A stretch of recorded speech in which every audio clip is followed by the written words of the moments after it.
Lubos ang pasasalamat ng lokal na pamahalaan ng Masbate sa pagbisita ni Pangulong Ferdinand R. Marcos Jr. at patuloy na pag-agapay sa kanila ng kanyang administrasyon.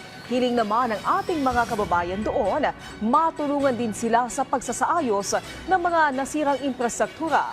Si Ramil Marianito ng PIA Bicol Region sa sentro ng balita.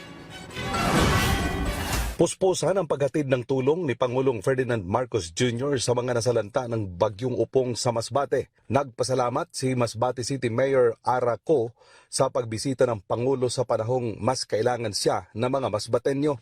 Higit sa mga pagkain at pinansyal na asistensya, hiling ni Mayor Co na matulungan ang siyudad na Masbate sa pagsasaayos ng mga nasirang infrastruktura. Sa Presidente, maraming salamat sa pagbisita dito sa aming probinsya ngayong kinakailangan ka namin.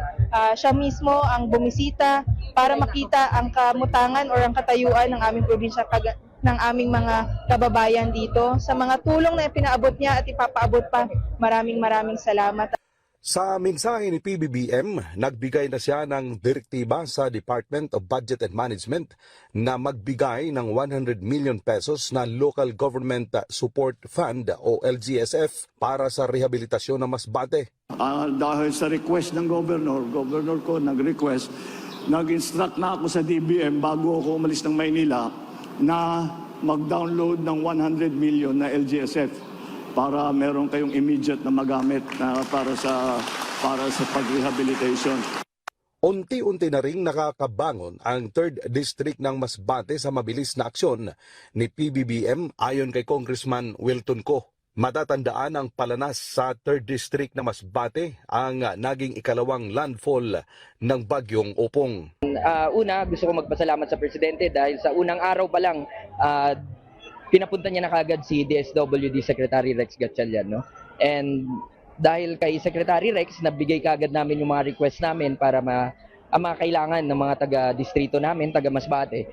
Agad naman, pagkapangalawang araw, pinadala kagad dito, lalo-lalo na yung Department of Energy dahil sa ngayon nahihirapan kami dahil wala pa kaming kuryente. Isa lamang sa mga nawala ng tirahan ang pamilya ni Amelia Hilig dahil sa pananalasa ng bagyong upong sa pamamagitan ng 10,000 pesos calamity assistance na kanyang matatanggap.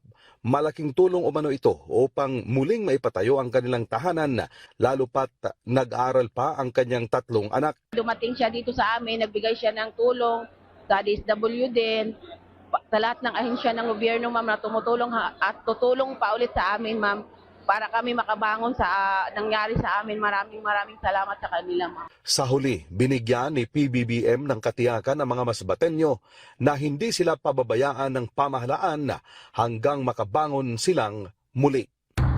Mula rito sa Masbate, para sa Integrated State Media, Ramil Marianito ng Philippine Information Agency, Bicol.